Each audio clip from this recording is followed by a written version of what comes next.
Sina miolele Sina Samoa Mana suai po itina Wapa ilang ile malana Ile mapay ngalo Ilo tawaso pa apitoa Night sina oy mawata ngase Matutonu o aina Yalo pale tua Iya mawa lo so iua Sina po o mapatia I maputanga o vala vala Alo paanga esilo na momoli mo o Elena Sina Aulelei ngawa Sina miolelei Sina Samoa Sina Aulelei ngawa Sina miolelei Sina Samoa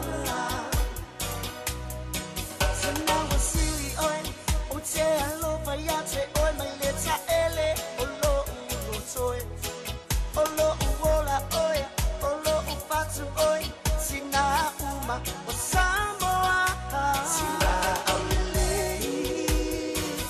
Aulelei ngawa Sina miolelei Sina Samoa Sina Aulelei ngawa Sina miolelei Sina Samoa Sina wasili oi Uche alo vayate oi mai leta ele Olo ulo toe Olo uola oi Olo upatu oi Sina uma o Samoa Sina Aulelei ngawa Sina miolelei Sina Samoa Sina Aulelei ngawa Sina miolelei Sina Samoa Sina Aulelei ngawa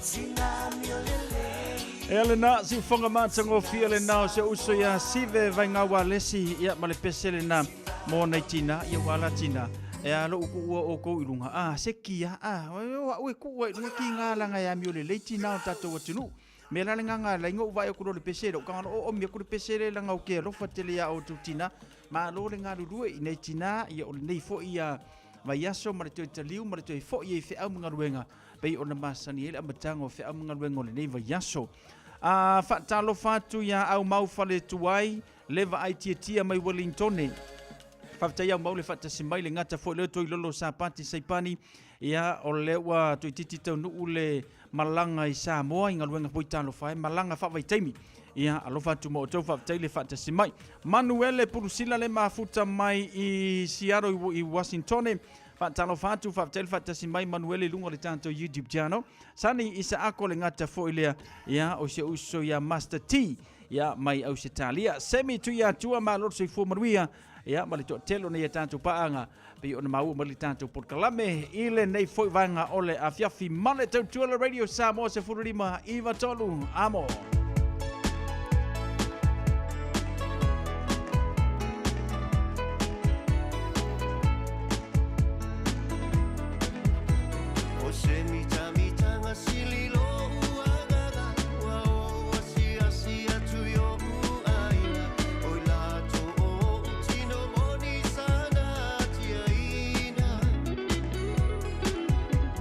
Sale aula ile lawa o fale pule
Nai whawhiwhianga, ia, sui whiwhiloi o le nei fwy wanga o le whiawhi. Tautua le radio Samoa se fululima iwa tolu a momo le tanto por klame musika. Talo whantu se uso ia lavena nei, talo whauso, ia, manuia foli tausanga faule mafuta mai sini. Ana maunga a talo ana, a maile nei aso mai lungo le tanto YouTube channel. Ia, whamoe nasa manuia ufufuanga, misi o whiau mga ruenga.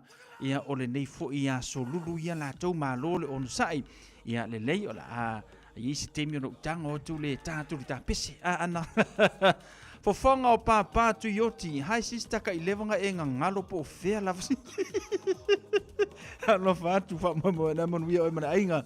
Ia i au setalia. Amelia Mikaele pa anga masani o le tanto por klame au mau fale tuai leva ai manol so ifumruia fa tele fa tasimai ile tanto por klame.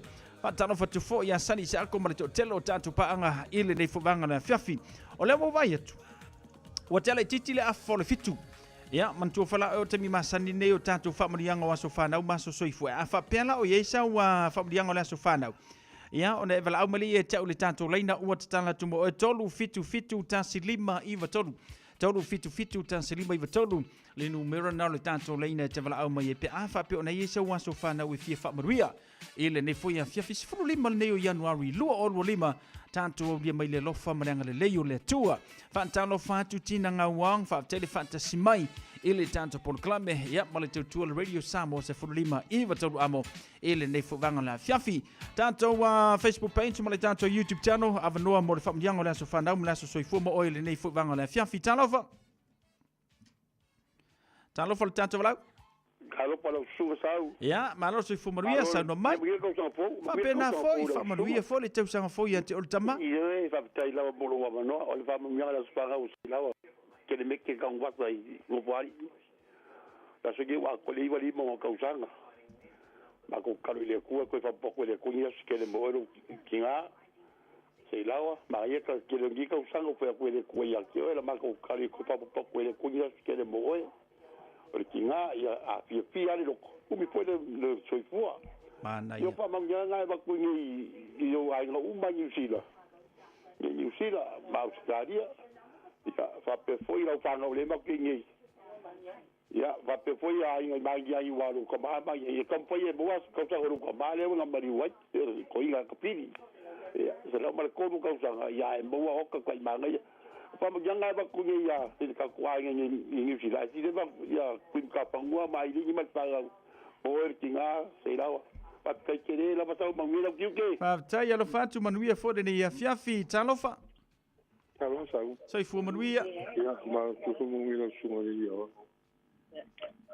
o fa nga ma fa mangila nga mo le mo i lo kwendora o ngenga ko no ko sanga ia vi pepa o ia nga mo foi samo la que samo que ni ya nga lo ko ilo ma lo que ta vi se fo Kamu ele ko sanga ni yesu. O ele ko lo mano si. O lo wola e se kai mi ka ko fe do ai. Ya. Ia pele ali. Ia famu nganga mal fanga nga ela ku yo anko anti le ping fam kala. Sili o lo kwen ma. Ya pepa. Ia tawa taito pari lo anti anu. Ia o lo papale no te fongi o papari le atawa taito. Tai sau mo le ngo. Tai, alo fatu manuia na sfanau sualu. Ole tanto emaili le tonu mai tau le nei fuvanga ole a fiafi. Fa mani antu na so fanau se nephew ya Johanna Utah o kuso. Ole soe ato yelo na tolu tausanga. Tu mau pe le fa malolonga le tu lunga ya tu le tali ma tu le tau tala so e mai so le ngutu oso. O alo faanga ma fa mani na mai o ainga o mai so se tu le nei lalulangi. Mai se na yo matua sili ai na yo nana sa Patricia Millie Sam Ling ma fa ululu anisi ma tu te alolo fa tele mo ela tele ma tele lo waso fa na mo lo waso soifua ile so Ela le te lola Paula nane tanto family yang ala so fa na mo la so soifua le tenu mai tau ya male tu al radio Samoa se furulima Eva tolu amo male tanto por kala me se tu tele wa tu le siva nga le pe yesi si family nga te wa misi tu tau ya ai o tele isi tu tanto pese ole family yang ala so fa na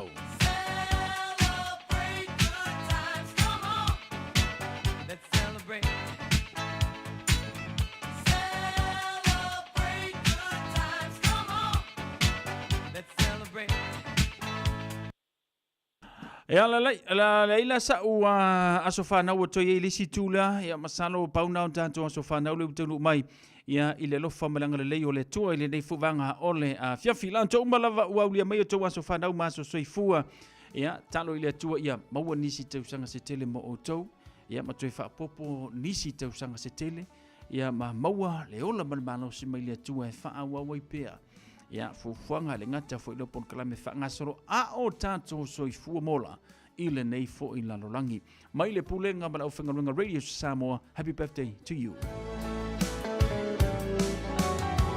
Awangi mai le sau malu a olela kuongoto atu itasilava lo ufa amboe mboe oe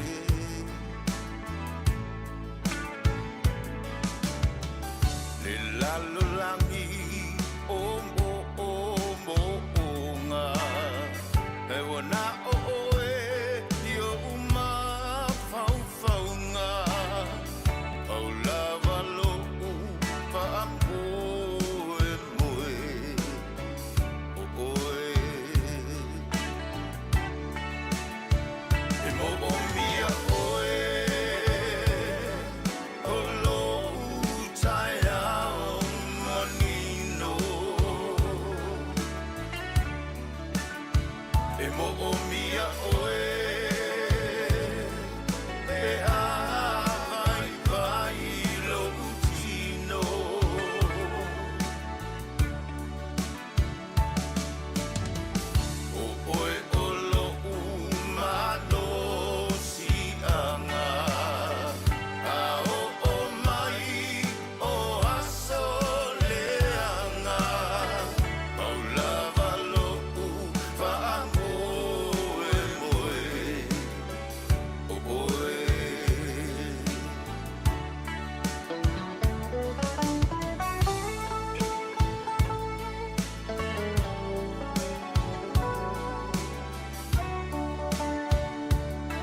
We're the Katinas, and you're listening to Radio Samoa on 1593 AM.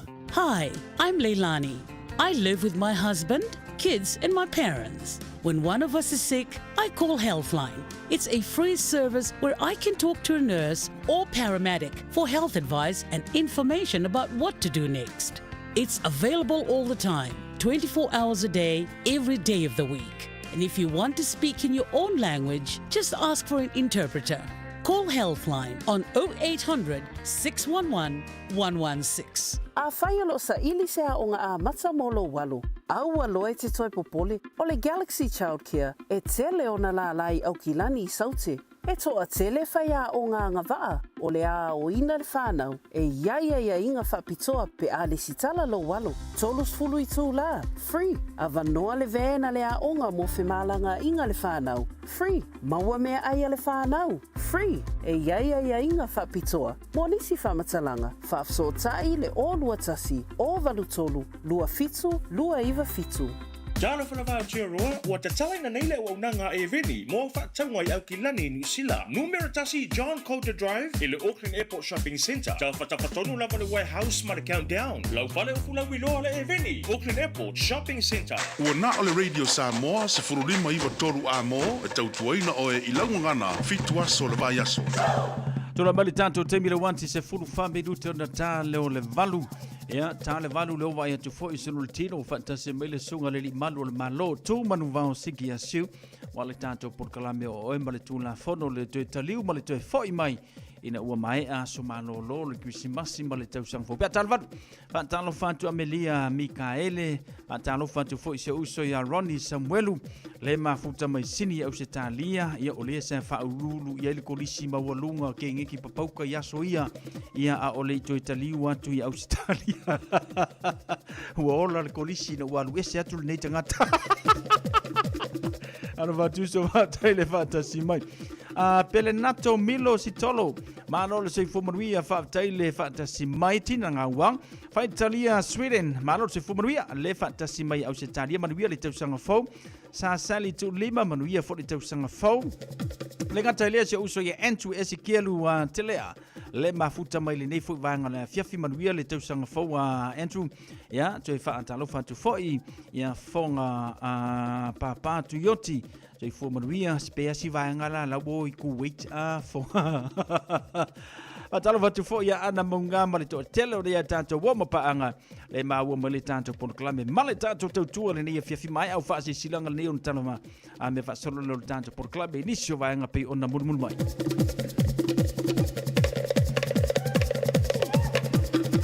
Tātou whaasile silanga leo tanu mai e tau le nei fwoi vanga la fiafi ma le tautua le Radio Samoa se furu lima iwa tolu a mo. Vau filifili ma le tusi o le songa. Aua nei ngalo saulo mingo le tusi o le songa, whaatasi ei ma le lolo mingo le vau filifili. E mawai whaanu penga o Samoa i si sifo tutuila mamanua. O nisi o tala tu o Samoa o ngā upu, o le matawhai oi al matai le whainga o whaalavlame. E pei o whaapoiponga, ma liu o le singo a inga, whesila whainga o paolo se i whaaloalo. Whaalangingo e kalesia ma le tele o le ngangana whaalolonga. E fitu se fulu tā lalo na tau.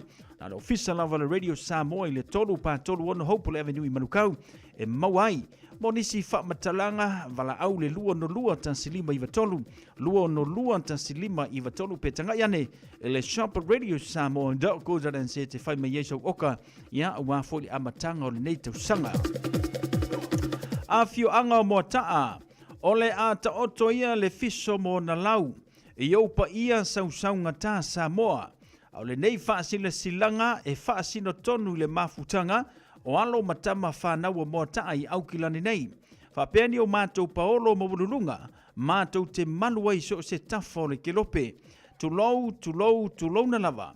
O le awha tonu ina le tātou whono tanga i le aso mua mua o Februari, aso to na i leitu la se furuma le lua i la wauli. No whanga masani o le PIPC papa toi toi. E wala au whaaloalo tuai ia i latou uma. Sa taa alo i le nei kalapulaka pia mo taa i Samoa ma aukilani nei. O loa lala ma papa au i aukilani nei. Ina ia tātou awai le nei whonutanga. Awa le wha moe moe le tātou ka lapu laka pi Samoa, e tā ua tele lo awai mai, wha ali sou fina ngalo, tāna la soifua i le lofa malanga le leo le tua, e tai atu lo o tau soifua i le na aso. Mana tua mai lau le si tāna wha mole, o le telefoni o dua tasi luo no tolu, tasi fitu valu, tasi lima fitu, o dua tasi luo no tolu, tasi fitu valu, tasi lima fitu, pole o lua fitu, tolu tasi fitu valu, tasi lima fitu, o lua fitu, tolu tasi fitu valu, tasi lima fitu. No whanga e whai ai o le PIPC papa te valu sfuru anga i le valu sfuru ma le lua Riley Row, whaafetai tele, lau ale mafutanga. Numero e so tai mai ai mo nisi whamatalanga whaafetai lava. Leise tātou whaasilisilanga o tanu mai le nei fwoi wanga ole a fiafi, a inga sa lua whau. Ma tau te whaatulou atu i lau whaafofonga anga Samoa tulou na lava. Ai whaasino tonu le nei whaasilisilanga i alo masuli o le ainga sa lua whau i pitonu o tawhito i mangiangi. Ai mai se paolo mangafa e manuailo mātou ainga o loo awhiwhio ma pāpaa au i au kilani New Zealand. Le a whaia le tātou whilo inga aso toa nai mō mua masine lua o lua lima e le tulae lima i le a fiafi. Ma ota o le taita i fono pa ia tea whaifua la whaele se furu ma le wha pe salo place o Tara. Wha mole mana tu atu lau la fonga e whaia i le loto malie wha mole. Anga le leile atua a vatulo o tau sveifua. Maso mātu wole le aso ua atofaina. Nisi whamatalanga whaso tai le telefoni le odua tasi o valu o ono tasi fitu valu. Odua tasi o valu o ono tasi fitu valu.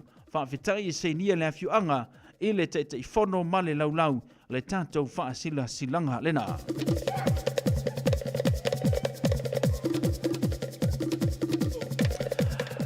Ia, na paulana o le tātou whaasisilanga le ua taunu mai e tau le nefo wanga le fiafi mantua fo le fatu a mata le tātou tausanga. Ia le fo ua a mata ona toi wha mau popo nei e tātou maftanga. Ia, nei nuu mai ka le sia, mai se nei a inga, e le aia se si mea. Ioi, o le tātou a fisoswani lava fo i mea whai nei e tātou nuu, ma nei e tātou i ka le sia, mai se le tātou tenu o Samoa, o le mafu anga na e alai ia ona iaia tātou maftanga i totono ni usila nei. Wha malo ma whawhetai a te uta umalava, ia o lo whapena lava o nanga le lei, ia meise le wha maupupoina, ia o alo ma whanau, ia meise o nei mātua, ia mole wha maupupoina o walava, ia nei vaenga mena o mia i so tātou tenu o Samoa.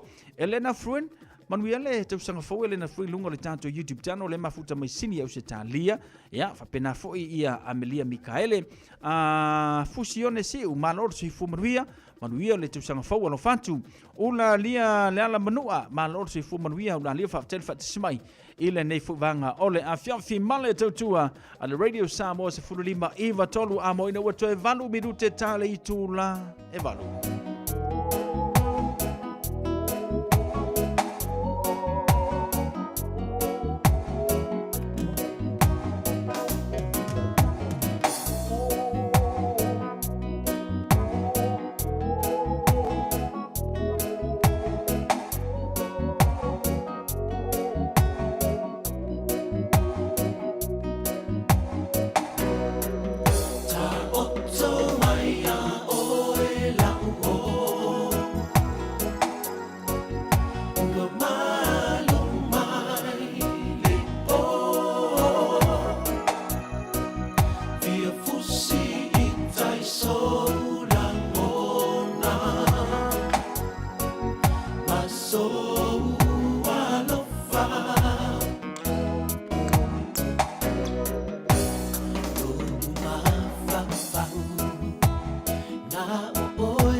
Alova Samoa.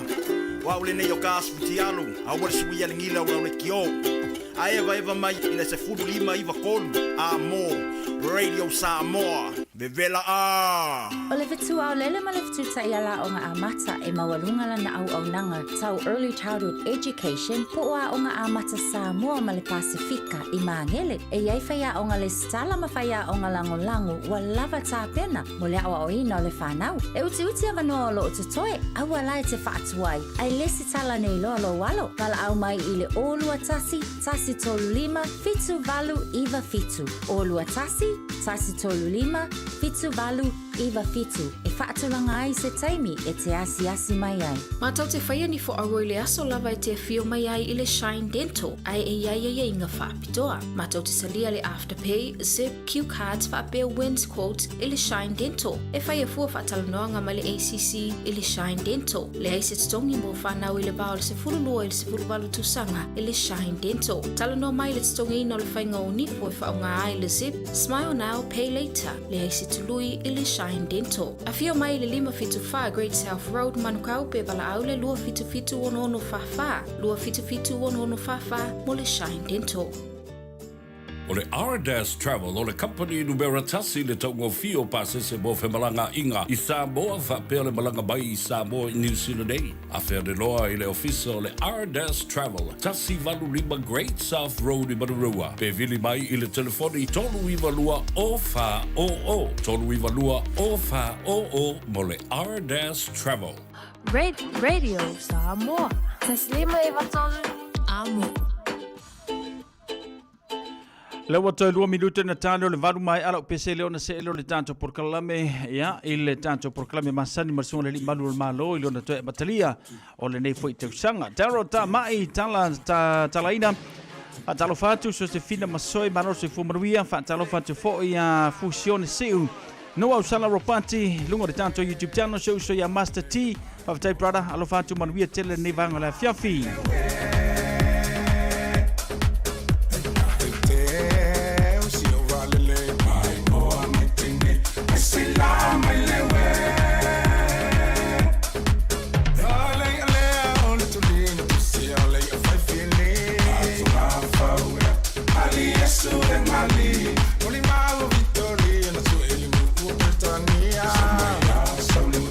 Always send them to the tie, my little soul.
Fatalo fatu ia Janet Asianta mai California. Fatalo fatu a Janet fatu simai. Alo sina a ati lunga tanto YouTube channel ma lo so ifumo via fatalo fatu leva man fatalo. Ya ile tanto por club me se la fo le tu radio Samoa. Fatalo fatu fo ia anti oli lena vala o mai nei alo fatu anti oli fa mo fo le tu ile atuanga na sfana o sia o grandson. Ya CJ pe ona ia fo ile fa mo yanga na sfana ile so. Ua 2 minute te elvar. Fia fai loa tu le ua fatasi mai le tato por klame nei le sunga le li malu le malo. Tu manu vao siki asiu. Ia ile toe taliu mai ai male toe foi mai le tato por klame o oe male tu la fono. Ia pe o nei ai ia le tato por klame masani ai o le nei foi tausanga. Mantua foi na le sa faisi malo longo le tato por klame le aso malo lor kuisi masima le tausanga fou. Ia e whaaftai le lofa maranga leo le tua le lava e mai tau atu. Solo wa malo si o va ku solo pe o ko le kiki se o so wa kala kiki le ai wala kiki se o so mele o ai onga o le mau le leo le malo longa ia lava le malo lo mafuta maleti nao tamiti mafuta matamiti eu por menga le usa wala kiki fa talo fatu tu man va malo se fu maria malo fo le ngalo do fi a mangal benga pe masani ele nei ya tau sang ai me fe me wala kiki ka usanga le ko yo so fuari ya mamale fa lo mal minga ya fa talo fatu I le sunga saule nei tu la le fiafi fa pe fo ile tato wala fa sala lau ya be fo nei fiafi batu wai fo ia se fa talo fa le tato tru olo mo me tato fa sala lau ngale ne fiafi ona pe ia le tu so lo fa ta fa taulanga mountain mat tu pu mai o le tato tru ya me se fo o tato fa fonga soli o dungo va le so le makwa o le o fo a e vai ele me lo fa fonga me ko lungo le va ke mo mai over ioi e ele kanga ka ke lo o le fa no lungo mai la lo fa I e man to foi la tu man va o le te ko lo si lo i ka ko ngi o le sami o le manga o le va makua e maua wa fo le ko isi ai ko o ka me ki ra ki den ke fo no po isi o pe no se lo pa mi tinha ya fatal fat pero ali ile folau I na foi tu sangu mo vai ya after foi ile tu le o tato tu no me la matango le tato por kala me ni tu sanga kon me no vai o mama fo dinga ke no ku pen me na vai ku ya isso ke lo e tu manu o le kaimia ke de ko ai ke o sa fa ku ngo fo le va fa fo le ku kuli ale kuli ale kuli longo wingo mo sola e lua me ye le kuli man sola okay longo fia o kuli oi o e moer ka se la ya me I malo longo ari ya o le mengi o le bova ko suli ma so le ko sanga fo ile malo lo ka le malo lo ka o me le so o le lava e avelua le mer ke mire nge ya tu mon va ia onga o ia foi ku ai nga ruenga nei te ia ele malo lo ke mo le kisi masima le tu sang fo ia o ko nga pisingi si fo ia ma ke nga rue be o te mi nei su ele la tu o le te mi nei o kisi masima te wa nga ki ronga fo ki mara mlambo o riska ka ki ka vale le so fu mo la ngi I kongo au kilang. O tava le te mineris. O sava le koko sangore I pepa. Si la fia vo e ta o va ngale. O tonu ile pisi fo o le tona pisi ni si fo ile tenga lue me ta tu o da tu wa. Wa fai fo yo ingi. O Samoa. Ile telo tangata fio I me tangata ta fa o la to fa ngai na telo ta vale. Ye pe fo lan tanga lo ngale o. Pe yo kai mi pisi na mo ia pisi arto sa rato ai o lo ai te mi o fainga malo nga me se lava fainga malo nga umi e kai luar ko lu vai aso pe fa vai aso pe inga fa kele inga I fa fika u di vo i tu puma I tu no tato wa tu ia fa fta ile tu le o va vai ko si si mai o le amingo ingo I kani ia na kale ngu pe o sabia ia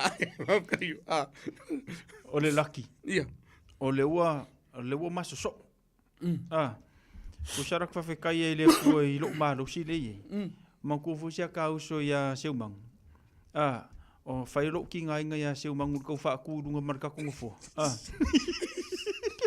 Marka ko kai ku na skip. Ale fo wo sa wo ko la vea I li aka. Ioi. Ale lulunga le nga lulu ko le vai ole ola. Pe ai mo yo la ingur vai ola. Se fa la pero ale pa que sa. Se fa la va pe le vai ole ola. Ale ko ngor ka vale pusa sulim. On venenga ye sa o du pu foi sui ko sa ai sui ya fa ka di no body ya fatal fatila u solo va fonga bai la u fionga fonga buol ve bonga ya a pe foi ya lo fionga sa vea ya ma lo di se ka body ya ingadi ke u ma wa ku se si lo ka ku nge fia Malo il to fa me le tapo kala me a tu mon vau ya manatu le sa fia le tantal noanga le tato tato fale fole ta fatel malo te lo le wa me ese me tato fatel malo ai lo ia I lava fa mau mau nganda te tilo nga me ka ko fatel malo le fa si pisel fatel malo fia o le pumoni la ba o lo sioki fo ia le o fingar bengan tanga benga leo ai le o sioki I la to lo o mai be tono tato sila ono o nisi o solinga tu la fono mana tua fo I le fa fonga le tunu o lisi lea vaenga le tilo le mtanga o a solinga tu la fono e mawhai o na whai se tusi samania ina I tu la I fa mtinonga e lisi aso o a solinga tu la fono e te tawana loka e sa uni ele te me tu la I fa mtinonga o lo pomoni soli e whai asi tele o solinga tu la fono e te tawana loka e fa atali ia mo fa msinonga ia so ia e peila na mafu angana penu tau o lo fa ia si pisipia na matala no manisi fo yo so fo I matu fa fino tanga lungo lo fenga lunga la lo tatu sela ia sona na fi mata wa wole avea le fa titi o lo fenga lunga tanga lunga le me fa ki kanga ka le o le ai to tele ama tu mo tatu sela ai le tele o vesinga nei ma vaenga yo so ninga tu la fono le la tata tala no le fefini e ha fu mai fa la bella vi fa lai o le sile vaenga le na fesi to tele la to le na loka ku to no tatu mtanga luenga e to no tatu sela ai o laki fo le manga yo le malu fo le loka ku sela o le nga vivela sama ia ai pe o le sile vaenga ia o to sanga la via le tu e te mo faina I alofia ni si so ni ngatu la fono e ono mo li ai e maloka ine e to no sela ni e mana tu foi la sela ni ia sa mo fa fonga le tu e le na o ila to so tu la fono tu no la vi tanga le ngale o ai mo ila to o le na fai malanga mai fafo ale la ko fafo o stay is too low ia po nisi fo lenga mai mai mleva le polokan mleva le ono nisi fo la fa saina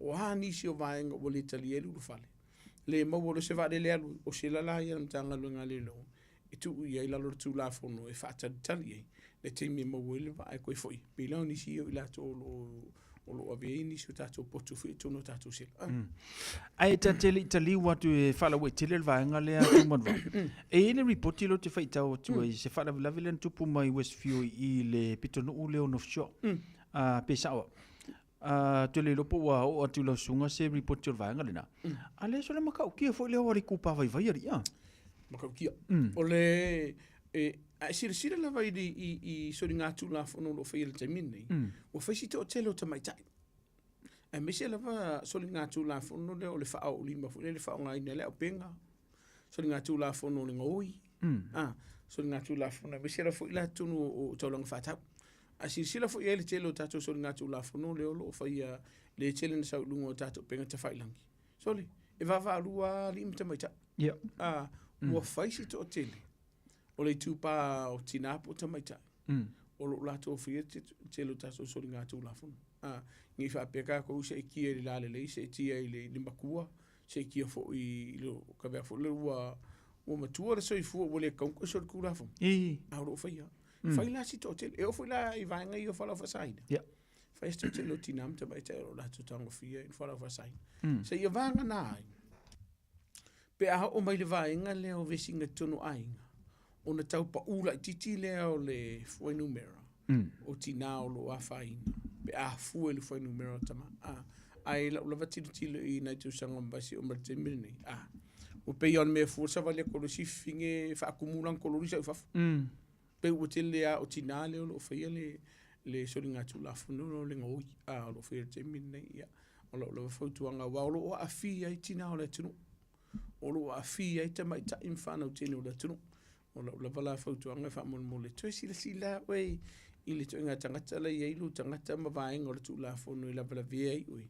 A wale na nei. Ia au ni stu sanga e mun me pe a fe se vai ngo su ye lo so fu. Ma u fa unga fa pita. O le a fa ngata o na mau ni nga luenga. O le a fa ngata fo e malanga e satu mun sila moni ta fa o. Pe move o si tunu.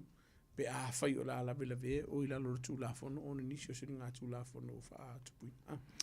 A fele so no ngal va ngal o fa ku mor ko lima le a fia te le tu pa vai vai. Talu ona Yai vai ngai o masini tu tonu supermarket le te la tua tu tongi lo fata. Talu ona fai masinginga. O ke mi foi nga lu kupu me fala vla veni. Ya. Man tu vo io le masini nga ki sa wa o ye fai la fa ka pe ne ta wa. Te le io never know in fisher ka sa lo fa. O le telefone o tatu masini ya se fanga na ia back and save le ati tilo o le ko kele o le staff. Po tangata fai nga luenga e fewa i solo le vale manga yo. A onisi o supermarket te manisi o fale o lo. Ele ai se vaenga le to tele ia ai ati tilo foi la ye. Ave la fa mo lo sa ngale mu. E o ke poler kolori fa kaule la anu martangata. A wai ko e mo le o lo. Ia ai le to e mo so fu. E ko e mo le o lo. Ia ai lim fai o kava ia ni se manu anga fo e no a fai nei o no winga la fo tuanga bilim tanga luenga le o le nga fo i te tauna i skula ki vo i tonu i tato fa lo ni ina i so swani tanga ta fainga luenga la vai ia e mana tu e ia fo i vai ngora tu la fo no te tau fo na pui ia na skula ki po na le fai to ai o la ula fo tuanga a we ki popole ke le lo va ailu so ifua va ailu sang le mu o tu tere da tonu lo o mai tonu fa lo ni o le o mai ma penga le o mai ma penga e fa nga lo no winga e te le vainga te le avano e a fa ina i oi o ngor fa ka u se la ia e fika fa ma fo ye pe ia fe ar fa ka pe lu a fe sa ele tu sa mar so ifu lo no winga o ke popole se pe ke le kwa kala le si vaenga fe me le anga ile o skanga kale le i fengo la ngaluinga na le tu si le fia ia lo mafufo o lo sa ngale o ko fi fo ilo wai a wai ele fam tala ngai tene na fa inisio o tamali ifo da tinu pe ma tu tala no o le afa o e kupu sa le via o ngi e fa ingo fiel company na to sui le stangata ai whenga tai e ilo wai ngona whaafsanga i ma whaafitau ni malu i tau i ale ai pe a whai o le a e le to iei tono la inga ono o le maliu mo le o tiate ono nisi i la tolo whesoni ngā tula whanu rona winga a wela wha mua ia e malu sangoli mo le fo i whanu no ngā listing wa a vea ia ngai o inga e whai e skula ki ingi po tatolo lo whai tutoa ma nisi o tata whainga le ma vaenga ua mo lia i le tula whanu o lona winga la awe ke poli pa wale me taulia vai lau ke fungi pu ele ia fōringo i la tolo o whaia le vaenga vili ni tanga luenga le lor kaimianga awe koe awe te whatali awe ke le ango ke le kei pa wale o le vaenga vili ni tanga luenga le o umona wha upenga ina i vaenga i matatauna wha atu tino le ia la whaile ia le ngā luenga ni tanga luenga le mo le saunga le mo le tunu ia masi la to I lo fai tau atu manu vau le tantu reportile no ta ur fala vla velen tupu mai na i Westview na i North Shore le na fa ngai nei le tina le nai fi vane fa fonga le tunu fa o manu o stama o le fa matalanga la le sawi e lo e le si tangata le lo winga masangi e lo pe ainga e lo pe wo yo o le winga la fa matalanga pe no ta ur te sola o faisi fa tu pula i o le foi numero tina o lo la to fa ngai na ia a upinga e fa tino so nga tu la fon ona e tu fisili le o le ale mafuanga wo o le vainga le po le mea sa ye se veve si ile va ila ui to lo i si no fuanga a ele o mai i le shopping center po le mea sa ye se singa folo i se si e tele o fesili e manatua o lo fa solo su ngal mtanga luenga sau malama ia ona fa malama le ile tunu uni si vai ai o le vainga le pene tau tele yo tina lo afa inai ia o la ba fautuanga tina sila ia te e malu sanga le mu ele ngata i vainga o tu la fon a le ba o malu fana o te le yo le afa ina o fana o pe afa i vi singe tunu ainga po vi singa pe ke ru ve sim siska ka ise po tanga tolu ainga ai fai sa fana e te le ala fianga o lo o no tino mo mo vainga o ani fa fi tau rionga onga tu mon vau sa tu pui vai te mir Christmas le tau sanga fo le ngata i tu tonu a inga ia o le community fo le pe ona ia aso malolo tu mon va mana tua a tiro la vai aso malolo le na ia ni se fa na lai tiro mo so fu ona onisia ele to e po malai i se tasi o fa la vele ana mo wai ele o se tine mali o se tamaititi la titi i te tonu o le keli o tavat ia maratua o le vaenga le alea wailungo penga te whailangi le se tatou news fo ia ele ngata le na o nisi o ala mawhana uli whata mala o mātua i le taimi o whainga malolonga le mau wale soifua ia ele ngata i whanau a o ahinga fo na ye nisi la to le fo ina maulu soifua ona ufa au li mai nisi e nisi la to maulu soifua ona nisi o pāki ma nisi o tāwhaonga wo una bevesi o vaenga ia lena tutupu i teimi o tātou whainga malolonga o le tele o le soifua la matia o na o bevesinga lua o le tele e tātou taawale la vele na iai le whaina mau soifua o na tu fesili lea o le mtanga luenga leo leo o fea e o iai ia fautuanga le abatu i le atunu wai fōlinga mai o nisio i la o tele la vai o le atunu e vatu le wha malo ma le whaftai le mtanga luenga o lo latu talia fautuanga o lo whakamala o lo le talia na le fautuanga o lo pumuniana wai mantu o nisio fautuanga le mtanga luenga leo leo whai e le fuspau wa ai i le saunga le mu o le pasisi lo saunga le mu lava lau malolonga ai tele malanga ese awana i se vaenga tu ta i ai lau whainga malanga vaenga mo pe o lo vesi malu vainga o i se vaenga o le telefoni o nisi o vaenga o lo alu ilu mafofo ai tataua una avela ufa momua i le afulia i le tatu saunga le mu o vaenga la i e tatau ona tilo i le tunu o fea o vaenga i ele o talia ele atunu ia fautuanga mtanga luenga leo wa lo vai ia o le si vaenga le na vai o le tele o tatu taavale le tuntanga luenga leo a faku wakunu le ia le taavale mtanga luenga leo ai le fiaku ia ona la matia i le soifu o tangata la valia lua la matia i mal soifu o le atunu lo tele ia o isia ia male kalipe fale kalipe ka vale ai faisi tele o vesinga tonu ainga la vai o no winga la o ila le sa tatu tilo le mtanga lenga ona fai si tele o tatu so ringa tu la fono ile sa tu te mio fainga malo malo fatai o te tonu mantu fo ia tu mon va o le i o ia so mano lo kisi masiba te usanga fo o ta fa manatu le i fa na me se lava fa na ina ia maore saunga le mu pe te iane ia fa no la ma fo e fa pena na fa fonga le tunu mata tu fa long atu ia le wa fia le ola mar soi fo na fa na ona o le fa ta mala o tatu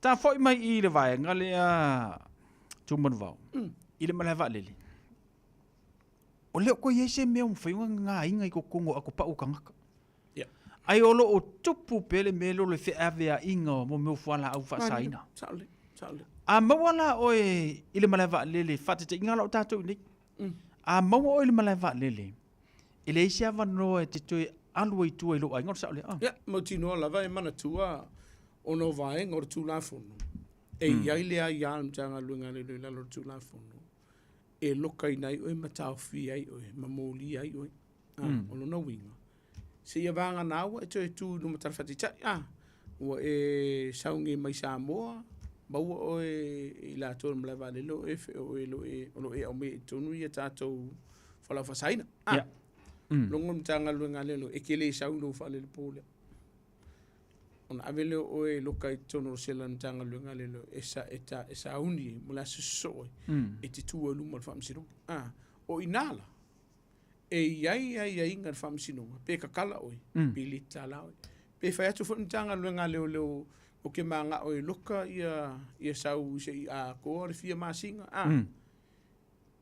ile fai unga la vai o famsino ngai fai el vai ngala pe ka ko ke fai aku fo matu te mana o e tala sau o fai unga famsino a tele o taimi e iai lato e mawhai ona te tala me no fo vavaia e tā penai ma sa uni e le taimi tula I el famsino o le no winga o le tala whawhengo fia ma le vavi I le mwhenga e sai whawhorponga e avea o I tono tato moe ka ursela vai po inga via vai era au le upo moni na ona lo tele ni so so nga tu la fo no lo fe to no o mala vaneli e lo to po mala e fa fonga le tunu to tele ia o le tunu o alo ma fa na o Pacific ma la to fo le ana te tu fa msino nga ma lo kai na ma la to lo vai ato o lo la to tato package handler fo ia o le ana mo lia le fa msino o lo to tele fo itangata o lo o malanga mai atu no I whawhoi te tono ni usila.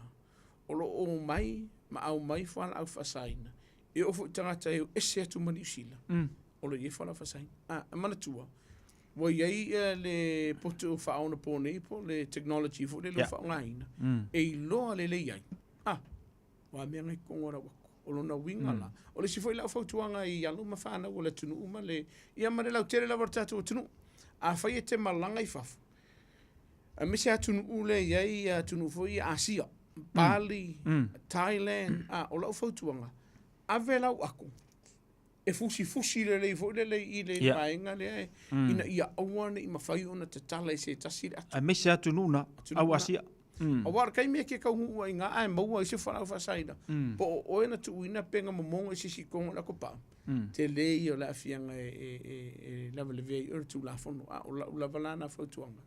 Ia pai fa mauti no le yo kava le aku fa mauti no le o le si vaenga ia e loa ia o loa po o vaenga ia e te une tono no atu ia fesiling ia oi mai ke man o a ule sa o sau mai ka ingo o I Thailand ia mo sau la wa mo I nei le o vaenga ia su e ako ma siaki ako ia ni kwa au fasaina a faila lo fa masinonga I nei New Zealand e sa le unga famsinonga lu sul te sanga ke fa pui ai e tuli lo fasalanga nei pe ko fa fo ia o Thailand ia mana tu o le famsin o le famsinonga lava ia mal famsino e ona fa uma e te le lava no e afu e ma fai la to una suia fai unga e fai vaenga ia e fai la uia famtalanga ona ye ni sio le tunu o le silenga luenga fai ntanga luenga le o le momulilo I la to sa tuli fasalanga ni to fa fo yo la to tunu ia le sa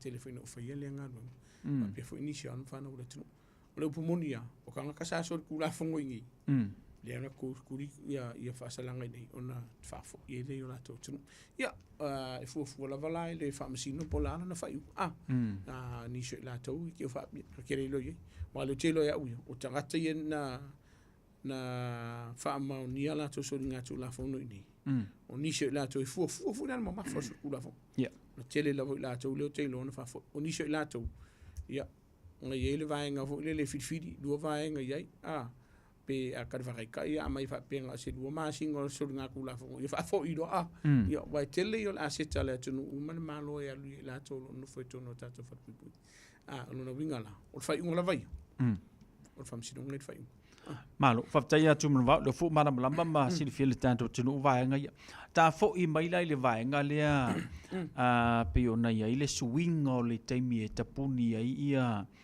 fale ava fata wine le ava manusi mo o te sanga dina tene kele yo fale ia po lika sto vani fa fonga le tunu tapuni se fultasi ile po yo ni se tapuni se fulu po le afa se fulu alela waka mai kau pe wa le wa se e mai lu mali tau le iwa le fiaf o ye se so ni le taimi fou le ia ngai matanga luenga te le yo le vaenga e le so san il matanga luenga te so sang ni ila to yo na fale o nei o le vaenga mua ia e mo la tu sa ngale mu wa ke le la ko na fu le i le kakala ia kele le kupe, ai pe o taimi o i tū la ia. E tele na iei o sofa inga fo ia me se lava ia leivanga i tsuma lua. Lua, e to tele la tolo o feo ai ona le taimi lea. Mankua o le si e uma lor paki le fale kurikuli mai lor likas tōna o ingoa se ike arte fulu kasi. E wa iei la le vaenga i lau tili ima o tala noa inisi o sofo i matanga luenga. O la ia le fso swangi. O le si vaenga ta ua le wei, o tato wharkalapu. Ia, o la ua tau fifo, ua pawe fo i ona tau firi taimi whatauina le ama manos. E mo ia i taimi o whatu la fonoina. Se ura o whakako e whaisipu poko le akunga. Ioi. Taole. Ko lupu sala whakau. I fuafuanga i le kaimi e lokai. O la whautuanga mo wau te loa i nisi o tamari o la tunu. O alo fo me whanau o la tunu o lo i ala tō whale whatau pia. La o whautuanga. Awa kia ngā ngaure kupe. Ai wholo le tū la fono. Wa iei vaenga e te lele avanoi ono a fi ai o ima mōli ai ur tū la fono ma tāpuni ai lo whale o loa. Pe a whai te leu stai. Ono no wingana. Kāro le iwa. E le o le iwa korusifu le ai. O le iwa. Wa tauana tāpuni. Ai o lisi le vaenga o mafuanga i arwhainga. Ina i so soani e le mtanga luenga leo leo. E le ngata mtanga luenga leo leo. Ai so soani ai a inga maratato ma le atunu lau tele. Mo le saunga le mu. Ai ua maria. Ia ula vai wala vana ngā. Kano le iwa wala pa. A whiu kako supermarket kila e ka pungi se furu. Ia. Ola ea ngā ole whakau i mea ai. O tato whale e whatauina na maros. Iwa wala wa mako. Nawa mako ko. A whai whafonga mai. Ko pela whakau ke mingi koe a whai kura. E alena, o le tau o le vaenga le a tūmon vau. Wa fo le a umi na te tala whale nei. O le telefone na o le au kafi tau. A mesia le taimi le walata i le lewa le fiafi. Ia wai, to tele ila tu e whapinana o so wha ia whale nei. Ia ono o le nau lava. Ia a le o le kupe. Ia o le ava manos. Ia whaptai le ua. Ia i le taimi e whapinana tu mai iluma. Se ia kau. A pela o te mingi. Kau wasai hai. Ia pela o ke mingi o le umingau. Ia kapungia. O lai au. A whai kulawa kaun kapungi. Kau longa alu le whai lika stoa alu le whale. O le stanga te amakari ingur kei mingi. E me se lava taimi. Ia si la whai le taimi o tato social za. Le tele na whai. Ia tele lava whai ua kule i anga i kua. Kei mi o kako social za. O le ai mana malama. Ia kailo ia. O kifisi o kisi iwan mana malama. Ia kailo ia. Ia o fwoi lai e tato wharwhatau. O niso i lato. Kua amakanga ingur kei mingi. Amakarongo fuafua e whakau lisi pusa po le se fu. A ua mānei a tele te media. Mai waf ka pungi. Lai wa kai au fu lisi aso. Koe o fu isi mana mai koe nguri si pia. Mānei. O le vaenga na. E tele ale avano le fsosani ni tanga. Le lei whafta, te leo ua maram la mara tātu tunu ua tu mon vau le telo vaenga i ua whea le tāpor kalame. Tā se e mai lai le vaenga le e home tea pe home detention. Ko kele yo la koe e whaasala le whale ai le o marama lama le le. A me se la tau le whapipi ia waki i oko meki vai. Ole ole. E tā ua le marama lama o le atunu. Ina ia awana i lawe vea i le tūlafonu. Ma iei se vaenga e fisilingia i lo wha mauni. I le tuli ina lo wha salanga i tonu lo lawa po lo mauta o iei le wakile i lo vai. Le ka o le EMP o po le electronically monitor pay o bracelet le iei. O le vaenga mua. E mau loa le wakile i lo vai. E ta tauna wha amauti noa le lei. Po o a ieinga. Ia vaenga mua e ieinga. E luas fu marwhai tūla, e le mawhai ai, ona e alu ese malu whale. Kare whakai kai, latu tangata fo ile e tala noa mawhai vaenga o le whanua mare whale te tauna e whialua iai. O isi e whaasangi i whawhaku mare pā. O le taimi e kuoro vai whawhaku mare kako pusa meri, ke i ar kuku mai o ilato fo ile le loka oi, pe whisiringia oi. O nisi o le lusu marwhai tū lana, o lona winga, whiku asa vai aso, lusu marwhai tū la, e le mawhai, ona e aru esei, mai no lawa po lo mauta, upu whawhai ngofie, whare pui pui au i lo vali. Upu whawhai ngofie na, lua, e iai nisi o i lato, wa iai inga, vaenga mua, e mawhai o nā lua i le loku. Ona whisilingia lea, o a taimi, a maka le loku le whiku, uma le loku sifuma le lua. karfateta karfateta e te tau ona e usi ta ia inga le wa batu ia te oro te mira lua o nisi la to ma fai au na fai ngā ruenga mai le ono i le tai au i le ono i le fiafi e mana tua o vaenga uma ia e mana o mia se wha amau ninga mai ia i lato le la o lato wa i oi mai mo ua patala whateitai o sunga le whawhiangainga lua ia o i lato fu le pule i company fa whainga luenga e au mai ia se wha amatalanga o le keimile e makaringa luenga o nisi fo i lato wa ia le awala wa umau na maka ma wha atu la whanoina e ke arua ke sau a mai le awala fo i le mai i an malo ke sau mai o Tara mai Beach Road also mai president ka fa ka ma le pau o le taimi ai te pio e se mai le awala dia i le masini o lona winga e fisiringa lan me wa se fuinga o la fotuanga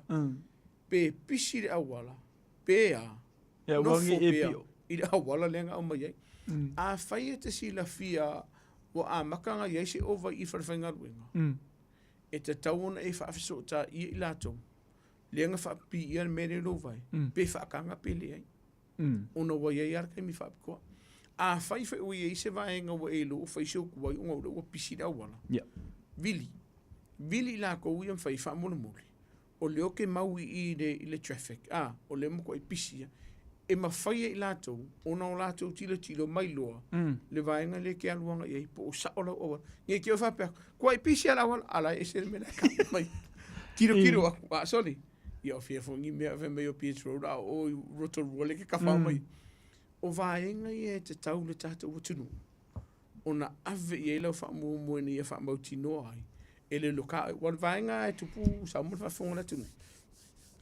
o le kaimi e te le usta ia i lalo tu la fonu wa ye le mal si anga mtanga lenga le e loka i nai oi ma ave te tonu si le ni e tu la il fam sino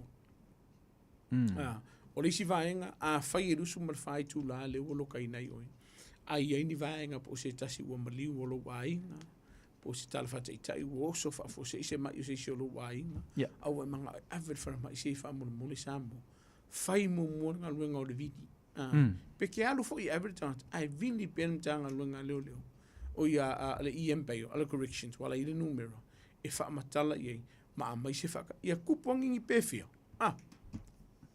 o ye se fa moninga lua a fa inga kiri o fa ma fe siri mo se pepa ma a wa se fe ai oi nge ke o ka ko mo nga fa ma i fo le mo se aso pe du aso a ke la ko le fa ka ni me o fa tu lo fa fonga la tu no lo ko a ye la pe pa le fa ma ni ai o sa e ngase e te le tu fu le marfa nga yo no fa sa ino e mai fa mai lo kai nen tanga pe ave fo fa ba tem fo na tau lo ngoi le ofisa e te tau wa ona fa se e mana tu e ye ke mi ke ua fa se ki nga inga ona le fo no ne vili na on tanga lo nga fu le correction po la tu ai lo fo tu nga ma uno sino malos ai si solo ai nga fa so te i la tu o la tu va ia vaenga ia fa ai lo i tu lango lo o vaenga o le sila vaenga e ye le vaenga sa u fa mai lu sumar fai tu la ai ka fa ka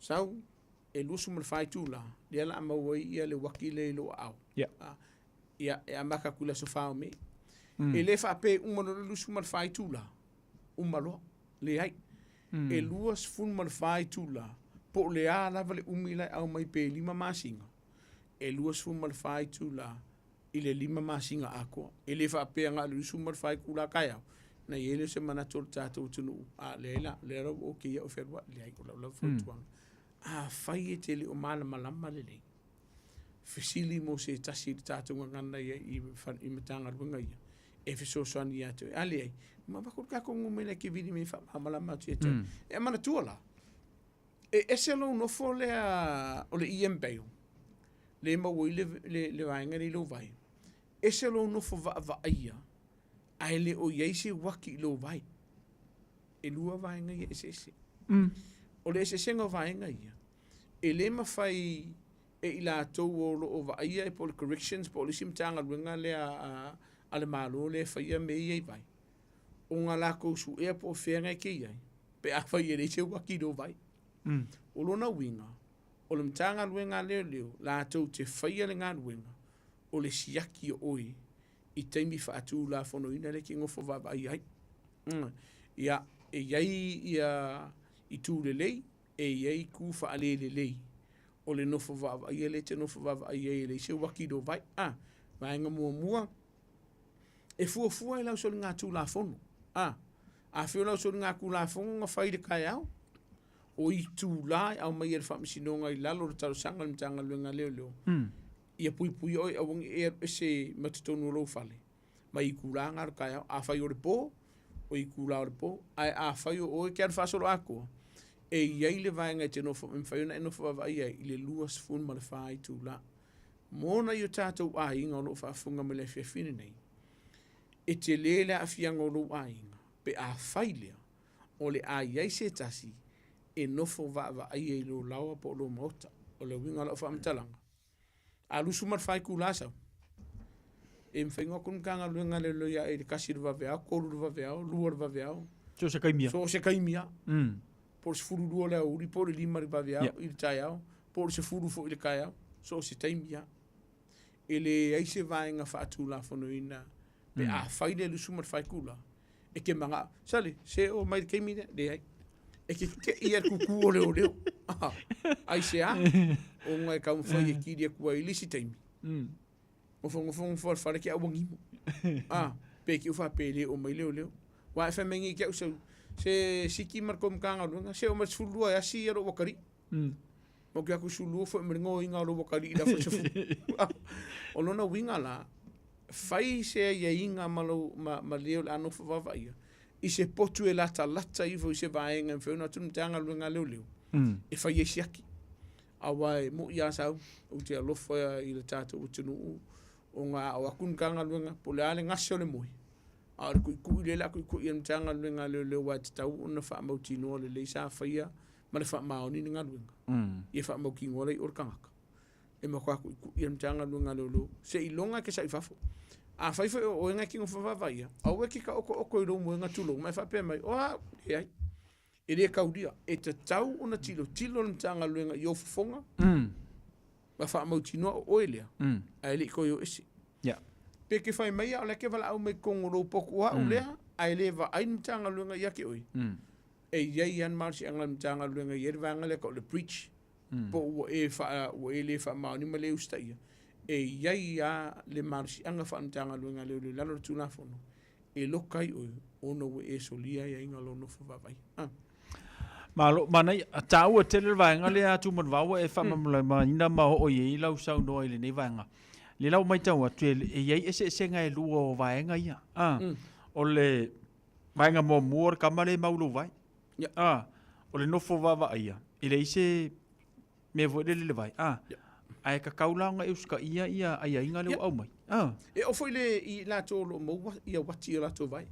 E ar kai mi en whaingo on kanga luenga siaki. Walanga yele teim. E per ka koma sinki. A whai manatua. O lau mata whai oi. O e leo lo maule waki lo vai. O lau mata whai o le whawhanga. Whawhanga ia maa rosi de maa. A wai a per ka koma. E maa sauru salonga. Po le mea we ngofo ka pe inga ia mi whaakingo la sori ngā kula whaungo e sa wai. O lona winga la. E te tau wana whawhanga. A whaifa ua e loa. Ua pe whafosei. Bili I lato o lo wa ia re vaenga lea. Longo ia sole o lo ua pere masini. E ko koso whaako pe kope ako oire sila. Ai o le masini e lo o le lei. O lona winga la. Ia e te tau wa ona whaia lau ngā ruenga wha mautinoa. Ina ia awane I WV o tu la fono I vaenga I. Ia maula la mere lo vai. E te tauone e usta ia. Manatua e iei la ko ia wa vaenga o tu la fono sa. E vaenga e me se fai unga o whamsinonga. O e ke what pui kat whakaika. Ia sau o ila e what pui I ro lima kanga vale. Ia moro tolu masina. E iei vaenga e mawhaiona talo sanga I lau roia. E hape a mau se mele vai. Ia ngam whailang maulo vai. Le ala la ku le lo whaasalanga. O le si fwoi kei e mau ile vai ngare lo vai. au e whaatalitali ei, lo whaamisinonga, po o te mile, e te lea la vaenga e whapena e mawhaiuna mawele, ia ufa ike makamuni pe awhi umbau se mei lo vai. Ioi. O alo whaukuanga, ia, o lo whaatamala, ia, te tauntu e ti mata leo penga uwane, te tupule tu. No ngō kā konga sioki, masangi sioki, o ingara o whaiva umi whaasoro ako. E kisiri fia o. Ko kere isi pe fie whaari leo waki. So le saori? E saori leo kala ngā sori? Ie, te tele lātou e, wa aiua. Masangi? Masangi, ia, wala uia whautuanga. O vaenga umane, i whaawhainga tāi, nisi la asanga le lumana i mo oi. A kongu e maanga i e lau sirisila ke minge, a lupo monia. Ia e whainga tāi fo i le lepe a whai te fau moni se fufuanga o i monu ainga lumana. E tau a inga le vaenga le wa sau no e isi atu manu vau. Alo fisili na le la so atu. O lo iai pea le mano si anga le matanga luenga. E tau fia mai ai o i le malava lele. Pe afa pea ua iai se notice fo i lele. E le mawhaina alu se i vanga na ua tutongi lau sala. Totally. Sei mai sau whamamlanga wa vaenga. Wa mea manginga mani mea mongi.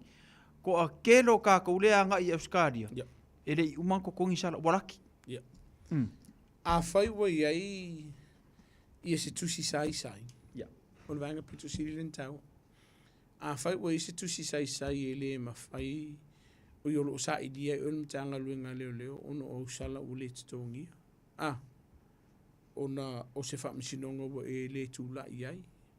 Ona o se whaasalanga wa e solia. A whai o i se tusi sai. O le upu mongi asau. La wai lore malai whalili.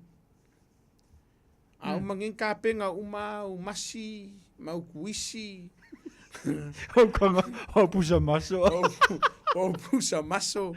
O pusa flauda. Ia. E ke viri me si shoro wa inga la koe piki malai whalili. O le upu mongi ana. E watula o wha malo mala o wha aftaili tātou tunu sa wala umai. E le i o i vai teimo kuisi mas. Wala upu monia. Sa to tele tātou tunu ina o umanisho tātou porkalami. O akusi aki, soli. O lai ei vai ngana e lawe le vea i ma i o lātou suafa. Ai lāko kele i doa. Mana tua foi sabu. O tātou tunu o tangata whewai. E eile kei mi sa e ngofu i otara. Ia, a ua muvlo a inga i manreua, po ue linkonge, po o whela. O lea la mai kusi o kako sala i. A kere o ko i. Ala oi kapanga. La wei auskari uka. O i e ono lava la vea i a lo tātou tunu ui la lora tū la fonu. A e le ma whaiuna eiloa, pe a whai e kere e alue whaisau siaki. O le tāua leo le vaenga lea, wa le no tala noa fo ile ni so tātou tunu. Sa maua lea vanoa sa fsoswani e fo ile le mo tala noa i lātou. I ma fautua i lātou i vaenga e tau na whaia. Lua, sa i vaenga sa whaina o wile ntanga luenga leo. Tue sila i fo i le vaenga lea. Pe wha mauni le vaenga lea. O le ale umi. I e whaftai fo i uso fo i matu whawhina ntanga luenga sa whaina fsoswani i tātou tunu. Ma o fia lea. O iei ni se o na tunu. Ma walau mai. O mai maun malai vani. Ia. E iei ni se o tātou tunu no walau mai Australia. Mai ni se o whapia fo i Samoa. Se whamon mole. O leo kere o mau ki ngopo i se vaenga o la pele pēlo uingo. Mana ia vaenga nea. Wa ia mana tuola. E iei ni se o siaki e tauna whaia mtanga luenga leo wha mautina o isa o le te walau mai. O la walau whautuanga. Siaki mua ai tere ia ese mani usila. Pe iei se vaenga o la pele pēa i po oi ono puniti ai lo whai malanga. Wai ia kailo iai. E laki pea e sau. A whai ke sau wai laki. A oro ka fōi mai da. Ia, e fōwhong ka. Ai, e se le tāu o le vaenga lea. Wai pea no tāu o le temi o sola. E iei nisi o lātou o whai unga mtanga luenga leo e tāu fia. Ai koe sa ili lisi avongo lisi va le lea lue. Pea amaua lea e o iei se ili system. Una mōleo lea. Ai, whai a ngai ke alua mō iloa. Mai maukupe. O lona winga la. Whai au siaki mtanga luenga leo. Whai au siaki o le whamsinonga. Ai e tele i whai malanga e se atu marani e tunu. Ona e o ia i la ko o lo whai a whamsinonga ke mingi. E ma whai ona e malanga e se atu mani usila. Pa wana le vaenga tau. Whai loa ia i la i au loa ia. Pe a whai e koi fo i mele i o i la so lo whamsinonga. mai ai vai nga tau e te tau ona usta ia ma whaamaliaina. Ai te ri malanga isi atu. Ai ai fu. Isi sori ngā tū la whona ma morianga. Wa ma kwale ma whaianga e aru isi. Se i ronga e umalelele whaamisina. Ononga winga. Whaamona mori. Usta ia vai ngai. Au tatu iai vai teimo aso malolo a tumarvau. Whaisi tele mo mor kamikiki reilo. Taole. Le ngata i tamiti. Awa pena foli tu pao tamitai. Lu te mana tua i le tāpol kalamina tātala noi vai ngani. Au lea lava tupu mai lava le te mini. Mani. Ia, la tātou tala no i ngana whawhaingo fie. Ia. O nisi o whanau lo mo ngasi ngasi le mawhau. Nisi o whanau lo sa wai nei tonu ainga. Ia. Nisi o whanau. Upu whawhaingo fie sa mo whawhaingo le tu. O wane i whamono ni e se whina ano. O fie ka miki. Ia. O le upu mongi ya. O le sita mai titi. Ua fiu wai nei matua. A walu i tā inga. Ia. Morono ni meanga. A ua fi alua. Uar koruas. Matua lo whautuanga. Kusa peke le ke lo watali ipo lo wa fina we manga e ku ulo ya. E te tau wa ono longo mtanga luenga leo leo. Pe a fai leo wa e lo. Wa ko lu sumar fai kula. Pe yo of peri a ko fo lu sumar fai tula. A wa e lo wa e te tau wa ono longo mtanga luenga leo leo. Wa enga le tele na tupu tele te imisa ma fa fonga la tunu. E ma fai ona vili e matua e mtanga luenga leo leo. Mai e marfa kalanga foi mo kele ko manga o ai mana tua foi oi e ia le vaenga le ta o le section 82 oi ia ane mtanga luenga le fasumalo I fanau a mawon kanga luenga le po e fisili mtanga luenga tama titi o fe ke fiaru ia e le ma fai mtanga luenga le ona fosile fanau e o mai ko kongo o afengani o latu ainga. Pe a le manga o ika miki o ngongini mafuanga. A mai ngai kanga ruanga le ka miki kiria. A na sola e se ono le sawai. A ku po savela, se fa vela. E ko fo imtanga ruanga le ro vai ngane. O ila e mana e lalo la virtu la fo no le fai mai. E ta tau na fesilingia. E le matanga ruanga le leo ia fa nau nei po fea e fia mana nau.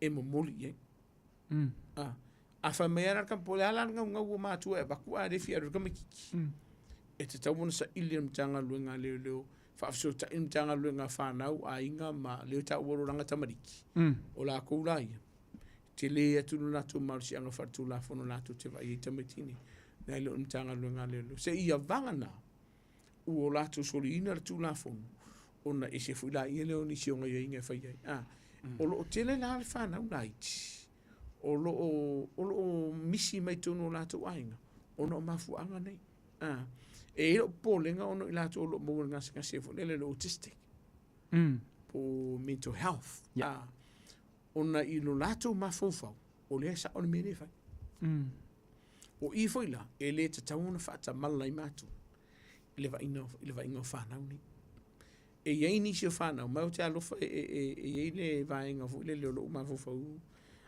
sau fa pele fa fo anga tatu tunu o ke lo fa inga makua wala nga a kan fa le makua ka fi ka miki fo le senga ala fi ka a kan fa le makua fo le ko so me le rima e uno la vea matua ile tu la fo pe a o inga ke wa a fi ka miki o lo no winga e ku ka miki ari fa ma fa ke le o la fianga le ma na matua ele fica la ko fi paua le matua fa le ngolunga kom fe ta fi lo tani polo finge ale ai o te tauna e vili mtanga luenga leo e li poti ai ba ngale woi kupu mai pefia o mo fa le ngolunga ma o mo fa le ngolunga o ini sho matua o vili mai matalo sanga me manga o ko fa fo ku kamiki peitai ia ore nei atunu ui ei fui vaenga e whaonga ina ia te tau ore whana.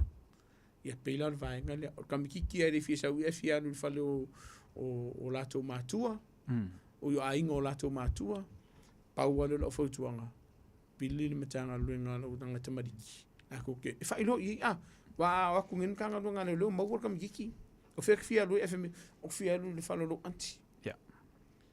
E rea ka kaunga i se vaenga vune le i se fitina inga i vau ainga. O ngor ka me kiki le whaia whaiunga. Pa wara leo o le ngalu ngam tanga leo leo. O le wha mauti noa o sefe le no whanga le alu tamai titiria. O seisi e loa le tamai titi. Lua. O ngā whai leo le lipoki am tanga luenga leo leo. E whai loa le oranga tamariki. Manisi o pule i lungo am tanga luenga leo leo. O le vaenga le lenkupu. O ilo le tamai titi. O le sira le vaenga. A whai o ese tamai titi o na wasa waine o lato vaenga. Te le la fianga o ainga e o no moli e le tulafono. Te le o le fianga o matua mai la tofu le o no moli e tulafono. Pe a whai le o ese le whana.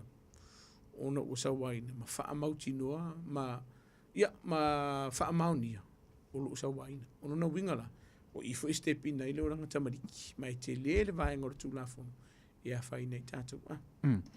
Mana ia te le vaenga le ua sau no ia tu mon va. La ta tia la le vaenga le pe ona e sau no ia e mese nei whanau ia a fia ia ma fau pe mo le ngase. O vai te mine ia tu mon va wa nen fa fonga le tunu.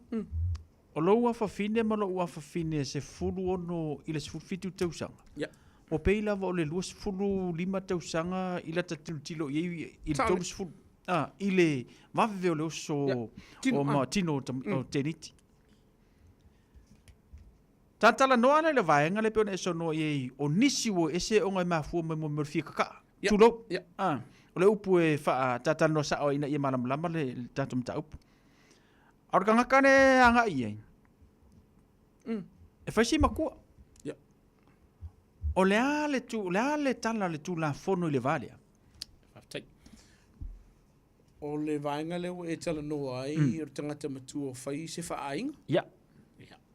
Mana tua o le upamonia. So le kulafu. O le whawhengo fia. O ile ngai lu suma lima o tausanga. Kou sulu kousanga. Ai la kulkingi ki suma le uno tausanga. Suma le fiki ki. O la whaku sa orka whamkalanga. Whaongan mafufa. Ile ingi skara e whaia whaongan mafufa. Wa ta tauna e wili mtanga luenga leo. E li puti i ele vaenga le oye. Ina ia e sertene titile awai lokai on kanga luenga leo. Ma mo li ai oe le whamsinonga. O le upumoni. E ele teimi. E pepelo e kengi ki o lako kausanga. Ai a whai o oe le ua wakukin kiki lo lao po lo mau ka alo makuana. O lau lewa fautuanga. Pe whai akurkin kiki o sumara iwa kausanga. O lau fautuanga. Vili pea le mtanga lue ngā leo leo. O mai maka ngā lue ngā leo leo. Whari siaki ako e sumara iwa kausanga. Ele se me ke pole. Pe whai mai o whawha kausanga tūlau whawhonga le tunu. Warupu o meolo tupu Pe whai mai e whawha kausanga lima se furu. A sumara iwa kausanga orkam. Watangata matua. O lalo e sumara valu le sumara fikma sumara e ungo. O kausanga le luas fuluanga i lunga. E lawe vea o tu la fon. Se ia vanga na o e whaia ngā ruenga lea. O lo vili ni tanga ruenga leo leo. E o mai e serkin kiki lea po tamai titi lea lo whali. O na iei umasa o salonga. Maenga mōmua. E la kiki lua e tele mana o i o lo whali. Ai a whaia o ngā ua e lua. Ai whaia. E lawe vea o tu la fon. E lawe vea o tu la fon. Ia o i e te tau una sila i lea tunu walanga o le upamoni asa. Ia. O lo tupu. Ia o te alofa fo ina i lato o lo a fira tu lafon. O no pepelo i e whai e tamiti maternity nei. Manatua. E lenga o kengi ari. E a fia i mari. Tamai i la wuri i la aikia. O la ula fautuanga. O e lea tangata lea watu tamititi. Po le tene titi lei lo lao po lo mota. Whai mo mola ngā lo vili mtanga luenga leo leo. Whamono mori. E ierka mai ki kire o sau i ngā mawhika u i whea. Whai mai es fumare iwa lusu tau sanga. Ki kau masaro salo la kiki. Whamono mori. E ma whainga ko mai awe esi ako malo whale. O mai whalan tanga luenga. E whai susu e ngai lo i whas fumare iwa. Ia, sa okei. A whia ngofar kama kiki i o. Ai manga e ngofoi po tin titi le se. A whai. Ai o mai tanga luenga leo. Va ai es fumare lima anga es fumare fiku. e le la vela e wale o lenga e vidian tanga lunga le fai se nga lunga a fai ona ke fai masaido fa ngari ma fa le la o te tu te tawa tu vai ngale pe so no ia tu mon va o leva te le maftanga le i lalo le tu la fono se fulu ono se fulu fitu se fulu valu e le tata ia por se fulu iva foi se vanga na wa lu su martasi te usang a fa pe o leo fatu a o longo le tu mtanga luenga a o leva kele si mele e se afianga o tanga tele e fo la i su nga mtanga luenga leo te le yo vai nga fe su nga mtanga luenga leo pe iai po o ha nisi o wala sa e fatino ina no winga la mana tua o kula fonga ia se fur valu wanga i dunga wa e matua ele se a faina a faina e no fai ainga ma ila to nei ma se fuma lima suma le fi ma e fai malo si da fi ale fai vidian tanga dunga le e fisilingi lo fa mauni pui la kau ke le yo la faina ai la foto a ole vea ir tato tarandanga le fifini ma me ola e fefe vala un kanga luenga le lo le fai per nga luenga e tau na e fai mo ma tua fo yo lo si le fia ba ngolo tutu o ka kaunga longon kanga luenga le soli o le maka mare fia e mareri le fia ma fia kausanga bili mtanga luenga le ele leia le momoli mkanga luenga le lo mana onga maro fanu ku ye fai la kur fai kupu mangi pe fia o la uman e longo nem tanga luenga le e mo ila tolo o fai le so tu la fo famu ine kong fai le vai e kong ku le vai nga e le ya e fika fan ma fo ye o la fo tuanga fo ila i matu o wata tu te fa tali se ia fia ni vai aso o le o taluna se ia le tali po le afini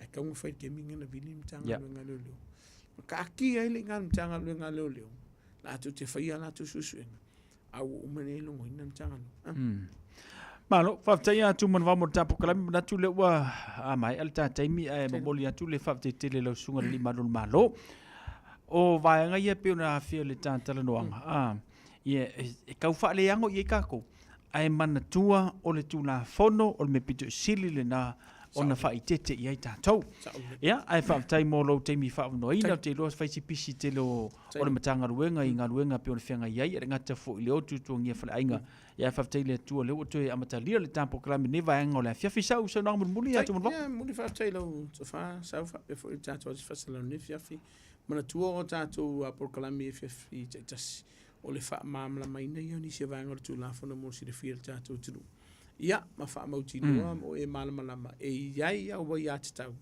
e ma fai ona e fa ngai ne tu pe fai mai o lokan kanga lunga le lomo lia tu la fo e iai au wa ia tau tasi o tato numero le Samoa pe a fai o ye se fa la fa fo se yo lo tu pule te mine nei o lo la matia e le soifu o sango le mo fa le ngai nai fo i meto tino o le tasi o lima o le tato numero le mfene bili nei numero tato telefoni pe fa ngai fo le tato pe nga te fa ilangi ia ai le o se fa la fa fo se ma le o lo tasi o valu faiva mau o le so sani mo o e pe a fa i ni vai ngor tu la fo ne te fia mal mai ia malawa ia tau ne fiafi fa mangalo lo una pe fa o isi upu o le tau tamari la fa fonga ia o se anga fo o le tau tamari i la sile ne fiafi ia o le no tainga i le ia mo se mamla ma angor tato tunu i tu la fono a tato mau ni sile ne fa ni le tu ai fu fonga ne fiafi sa fu ia i la sunga fa pe fo i la inga tato tau pilola i le lofo le tu le siro va yaso ke we so la o sa o majisi ma o pelo so i fu a wata tu le tu tato tu fe lo i siro va yaso so i fu me manu after tu man vao ma ia fo te tele wat mo te malawa ia tato fe lo e le lu va yaso lu mana i le lofo me nga le o le tu fa so i fu ia ya o le sunga li malul malo tu man vao siki asiu ma le fa popong o le tato por kalame o oe ma le tu la fono i le nei fu vanga la fiafi pe o nei le tato por kalame me se le tato tu seisio na fa poponga i le silua vai aso o lumanai pe a tatou aulia i le alofa melanga le lei o le atua. Tasil minute ua te ai leitu la Eva.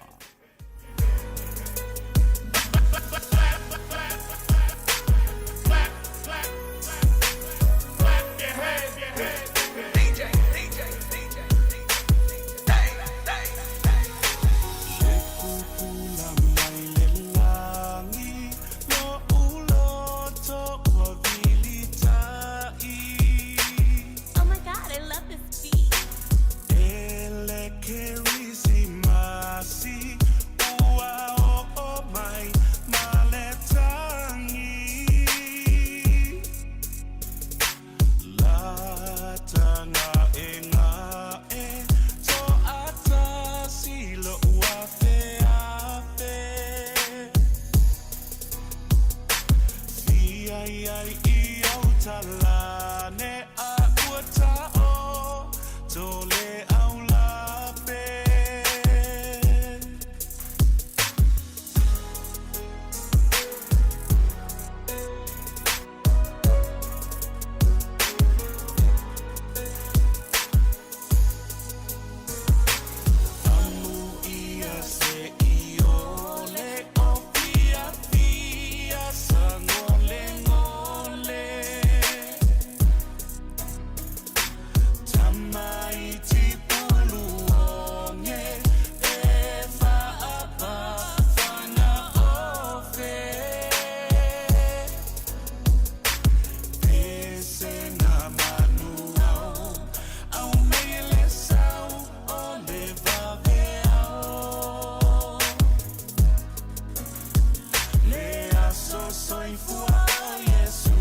Le masina wala petata wala vale o fanai ai roto te le piamo o ta fia solo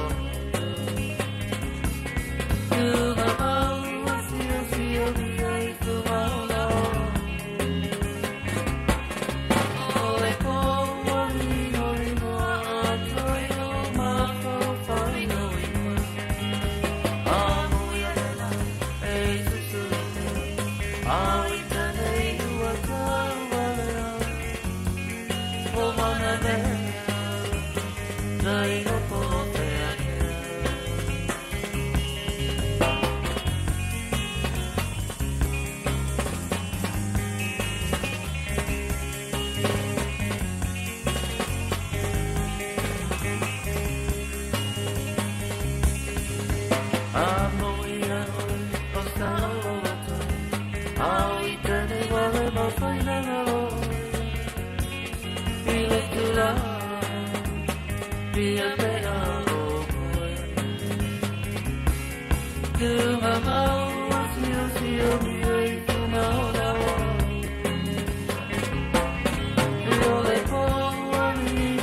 O manaonga I o loe whaatotonga ilo mauta ini taulelei toi anangata e mawai moenga ngā o si tutona New Zealand wha apese tino fōa le potumalo lo laulau ai manofoa TV la au pese usa aisa masini tā lava telefoni fe aveai maisi a fiu ane loa ili whawhituwha Great North Road o tau po le tolo fituiva Great North Road I Henderson le Casa Beds and Appliances telefoni o valu selau lua lua lua 555 o valu selau lua lua lua 555. A whai alo sa ili sea o ngā a mata molo walu. Aua loe te toi popole o le Galaxy Childcare e tele o na la lai au ki lani I saute. E toa tele whai a o ngā ngawaa o le a o ina le whanau e ia inga whapitoa pe a le sitala lo walu. Tolus fulu I tū la. Free. A vanoa le vēna le a onga mo whemalanga inga le whanau. Free. Maua mea aia le whanau. Free. E ia inga whapitoa. Mo nisi whamatalanga. Whafsotai le o lua tasi. O valu tolu. Lua fitu. Lua iwa fitu. Talofa Samoa, o Ateshna Ryan, o le Licensed Immigration Advisor mo le Auckland South Immigration Consultants. E visosoani mo so se tu ai ngā visa e malanga mai New Zealand po Australia. Telefoni mai nei loa I le o valu o tasi o no valu whawhitulua. Po le o lua tasi o no valu fitulua tolu o. Le ua tula mai le tātou teimi le wati le nei fuwanga la whiawhilua sifuru mo le tolu minute ua te aile tula eiva. Ia ma ua wha mātawhi e tue fui mo le tātou porkalame ma le sunga le li malu o le malope o ne iaile tue fui mai ma le amatali o le tātou porkalame o le nei fuwanga o le whiawhi. Nei mata upu peo na mātan tala noa ia le nei a whiawhi ia ma tue wha manatu atu mo le tātou o tinu ia wana fui le amatanga o le nei tausanga. Ina ia so longa le leipea le tātou wholaunga. Ai meisio le tātou tau mawhailea tātou te alo e se mai le soli ino le tūla whono. Io. O le tūla whono, maua lunga kura whongo ia kako. Mena le nā a tātou le usita ia le tūla fono, ia wa iai ona whaale tonu mō tātou, le ngata ina mō lia i tātou e leo leo. Ia malusi atua i manataimi, ia maalua i maleseleni, ia nofo ia i tutonu o le sela, pe awha pe sausi unga te whalpui. Ia wa mai mau atua na aso manataimi mana masina talu ai, o le soli e tātou o le tūla fono. Tā uala na o tātou porkalame le nei vanga la fiafi. Ina ia tautua nā mā tātou le tūla fono pe o nei ei. O tā uala vanga le na mātantala no iei. Mai se le tūlanga leo au sala. Ia pe whapena te fia malanga i Australia, fe lava si tūla lolangi o le ngeia kungu uma le ngeila lolangi ki a nga iai. Ai a whaapea o nei tele au sala le tutongi e te tau, o na e alu e whaise arrangement fo le lo lau sala. Ia ma taututu mai lalo ia au sala. Le mount o lau sala. Ia ona mawhaile ona e malanga. Wa e iei lato o le mawhai ona malanga ta mafua mai tūlanga le na. Whaale ango iei kākou. E whakua i loa alu le ango iei. Ngoa e la kumalawa le la e alu. A la tua tau fia mai iei o inai waenga le na. Ia, tua mawana sisi tātou po kalame marasunga le li malu al malo. I le lua vai aso lumana nei pe tātou au lia tu iei. I se ola ma se malosi mai le atua. Whaantalo whantu tahiri tuina maloro se fumaruia whaatele whaantasi mai le nei a fiafi. Telu an ana tupou maloro se fumaruia whaantalo whantu maruia le tausanga fau. Alo sina a ati le ngata fo ilea whaantalo whantu Lisa Medono sa hopa le mafuta mai. Sarah Frank o i kano whai masalo se la piska male. Ia skenge lea i alo whantu Sarah. Whaantalo whantu i Amelia Mikaele sina leo. Ia le ngata fo ile whaantalo whantu i Lotu Viti. Au seunga whaatalo whantu i Skaya Lii Whaalongo. Le mafuta mai i le nei fuwanga o le fiafi i salua whata mini mata shop week. Alo whantu moto Skaya Lii Whaalongo le mafuta mai salua whata.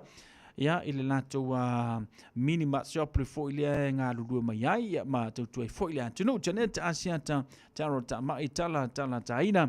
Ia le mau mai le tātou tautua. Ale radio Samoa se fululima iwa tolu amo ia male tanto por kalame pe ona ia fanga solo ne tanto musika so filo yo le ia fiafi ia au sauni atu fo i mo malo longa pa pitona fo mo ina tu fanga mi ngaluengo le nei po malo solo i mo se fa tano fatu ile nei fanga ole a fiafi.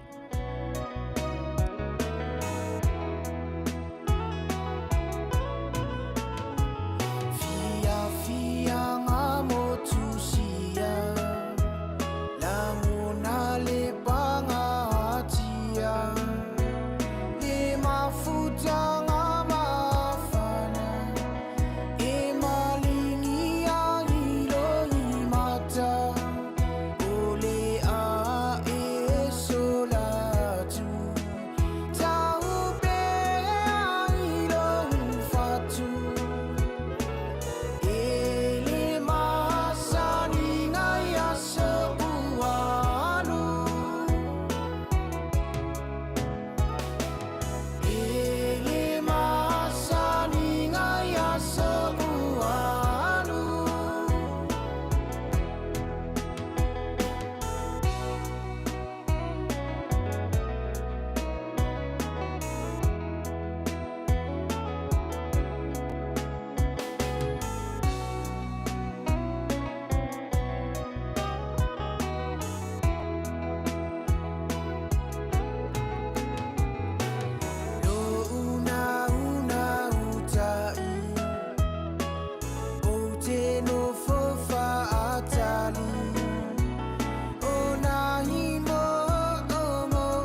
Asua. Vai me le carse fulo le FM e fusi akura o perisole. O orka me fusi le pele o ngi ya fainga wenga. Oi sor. Amelia Mikael ia ongo sa ia. Io. Orka mi. Ese le maka ukia upo pesi. Wila, ia. Ka ko wai ole. Fa fia le musika su filoi le ia fia o fa sauni foi to fanga o le tato o tino. Ina wa mai matu tau le telo fe au ngalwenga sa fia ngai matato ele nei fu vanga ole a fia por nei fu ia solulu tanto o dia mai le no famranga le leio le tua. Suriva minuto na talo se fulu nga e fa sanga kwa ia pele ioi au se fusi fa. Veo mai sa water boys. Haka mai a tese pelo fo la. Fa ngei. Ole as saulo maku. I know you're gonna dig this.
Alena, nai fafi fiango le nei fiafi ye wala. Koe mau fo la ya lau. Maka ukia so le ka ko le melo ye. Ana vatua Amelia io o mele o ye o ngar fusi alunga le mele o ye. Tapulu che jona. Ya, le vatu va tele fantasy mai le ne fo vanga la fiafi.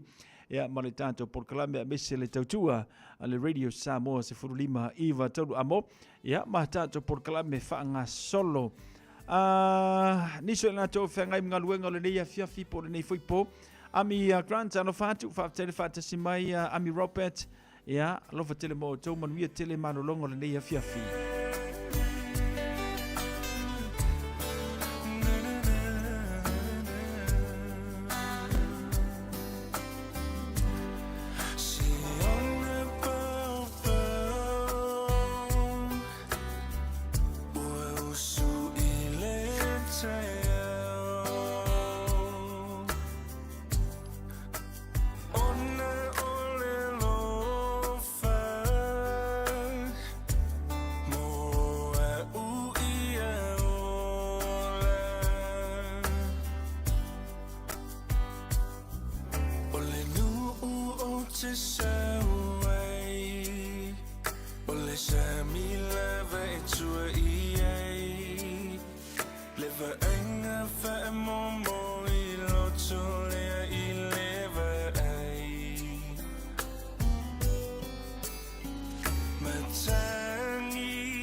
Si fonga man sango feel na la fai pese le oski. Ya, ma le fa fonga mai le tato tunu ile nei vanga le fia mai se ile tautua le radio Samoa se fuluri mai vatolu a mo. Ala Tina na Rosa tu pola manuia malolonga le nei fiafi. Amelia Mikaeli fa taili fa tasimai ala Tina ya ma le vaenga fa taili fa tasimai Malaysia Mawai o le siona pao ma le oski band. Ya, le ngata fo ilea heimola ni Utita vai moana all the way from Alaska. Ya, ma le to telo ona ia tātou wō mapaanga pe ona whatasima mafuta mai le tātou tautua. To i te taile titi alo o mawhau tua mafua mai le pesele. E eile whai upu le pese o lo tā ua mai ei fi ngota o le sami.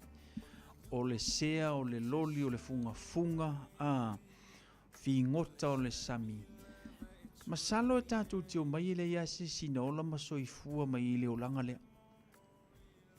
Au toi tūla mo toi tilo ma ilesi lus fulu le tolus fulu tau sanga taluai. O mene sa soifua maola mai e o tātou mātua. O mea fo ia na wha o ngai tātou. Iyo, e tele la leo ngao fingota o le sami mai o le sami. Na feso soani malosi na iu tātou mātua. Mea whale lo. O le aonga. O mea le ngu. O mea kakoua e loto I whale ai. O a pau ai o ora ngā tupe sa mawhai o na tango lima I eina ia tātou mātua. Whatoanga. O le popo. O le koko. O le kofe. Ma ko foi sai ka ko nga kofi ia suia. Ia fa penala ia. Le ngata I fale. To te tai menalo ma fau le tulanga le wai tato. Metono KFC Costuna. O le take away. Fale inga ia fish and chips.